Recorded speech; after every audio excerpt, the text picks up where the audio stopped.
You said that if the Nuremberg principles were applied, every post-World War II president would be indictable. It's probably true. Can we run down them real fast? What did Eisenhower do that you would indict him for? Eisenhower overthrew the conservative nationalist government of Iran with a military coup. He overthrew the first and last democratic government in Guatemala by military coup and invasion, leading to years of, in Iran it led to 25 years of brutal dictatorship, finally overthrown in '79. In Guatemala it led to massive atrocities which are still continuing. That's after almost 50 years. In Indonesia, this wasn't known until recently, but he conducted the major clandestine terror operation of the post-war period up until Cuba and Nicaragua in an effort to break up Indonesia, strip off the outer islands where most of the resources are, and undermine what was then considered as a threat of Indonesian democracy. Indonesia was too free and open. It was allowing a political party of the poor to participate, and they were gaining a lot of ground, so that Eisenhower supported and helped instigate a military rebellion in the outer islands. This is just for starters. These are all indictable offenses. What about Kennedy? Kennedy was one of the worst. Kennedy, first of all, invaded South Vietnam. During the Eisenhower administration, they had blocked a political settlement in 1954 and instituted a kind of a Latin American-style terror state, which had killed maybe 60 or 70,000 people by the end of the Eisenhower period, and had instigated a response, a reaction. Kennedy recognized that it couldn't be controlled internally, so he simply invaded. In 1962, about a third of the bombing missions were carried out by the U.S. Air Force in U.S. planes with South Vietnamese insignia, but U.S. pilot. He authorized napalm. He began the use of chemical weapons to destroy food crops. They began programs which drove millions of people into what amounted to concentration camps. Now, that's aggression. In the case of Cuba, it was just a massive campaign of international terrorism, which almost led to the destruction of the world, led to the missile crisis. And we can continue. Again, these are all indictable offenses. About Johnson? Well, Johnson expanded the war in Indochina to the point where it ended up probably leaving 3 or 4 million people dead. He invaded the Dominican Republic to block what looked like a potential democratic revolution there, supported the Israeli occupation in its early stages. Again, we can go around the world. Take, say, Carter. You know, I'll get there, but Nixon's next. Nixon, we don't even have to talk about. We can skip that one, okay? But Ford, then Ford.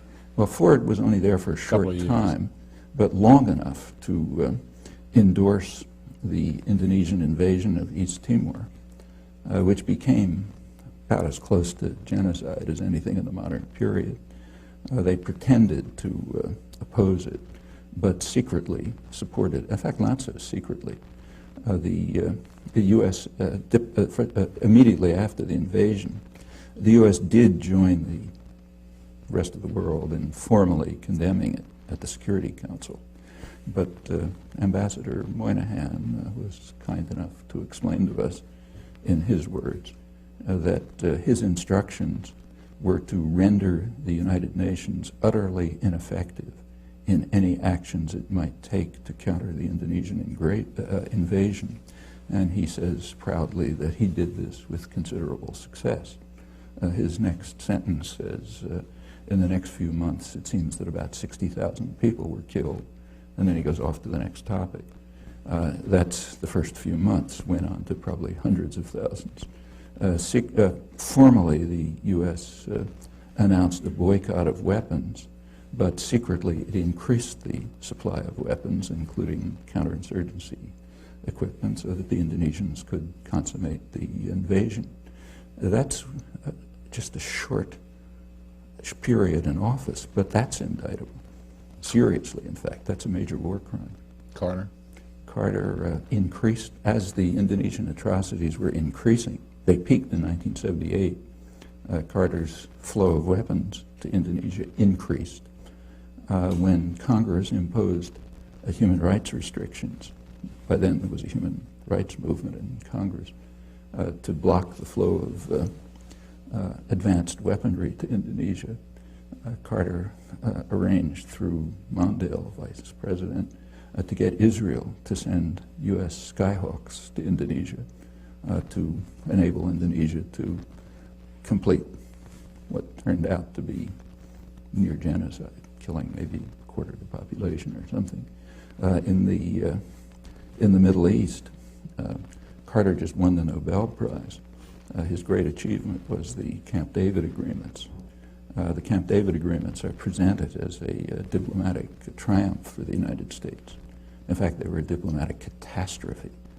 At Camp David, the United States and Israel accepted, finally, Egypt's 1971 offer, which they had then, U.S. had rejected at the time, except that now it was worse from the U.S.-Israeli point of view because it included the Palestinians.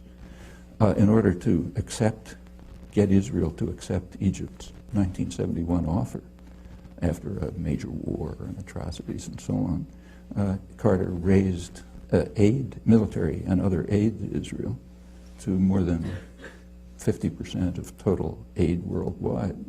Israel used it at once in exactly the way they said they were going to do, as every sane person knew, as an opportunity to attack their northern neighbor, first in 1978, then in 1982, and to increase integration of the occupied territories. And that's for starters. We can continue. Reagan? I don't think we have to talk about that one either.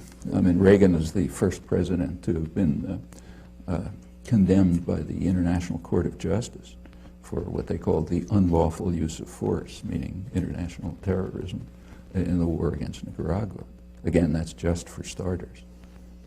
They also, the Security Council endorsed it in 2 resolutions, both of which were vetoed by the United States. Bush won.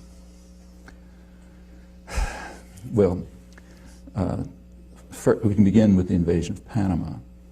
The invasion of Panama, which, according to the Panamanians, killed about 3,000 people, since it's never investigated. We don't know if that's true or not. This was done in order to kidnap a disobedient thug who had been supported by the United States right through his worst atrocities. Noriega, who was brought to Florida and tried for crimes that he committed mostly on the CIA payroll.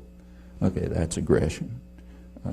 We could go into the details of the war in Iraq, but there were plainly opportunities for, they might not have worked, we don't know, but there were opportunities for diplomatic settlement, which the Bush administration refused to consider, and incidentally the press would not report, with a single exception, and Long Island Newsday, which did report the whole story throughout accurately, and is the only newspaper in the country to have done so.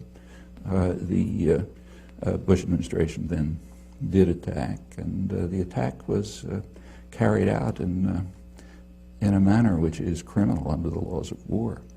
They attacked infrastructure. I mean, if you attack New York City and you destroy the electrical system, the power system, the sewage systems, and so on, that amounts to biological warfare, and that's the nature of the attack.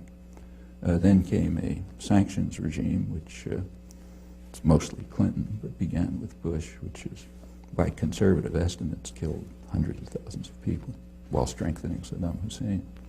That takes us off to Clinton, which, that's the beginning, but that's by no means the end. We can run through it. Well, we can run through that one case suffices. All right. But there are plenty of others. Bush too? Well, let's go on with Clinton. Okay. And one of Clinton's minor escapades, very minor, was sending a couple of cruise missiles to the Sudan to destroy what they knew to be a pharmaceutical plant. There was no intelligence failure.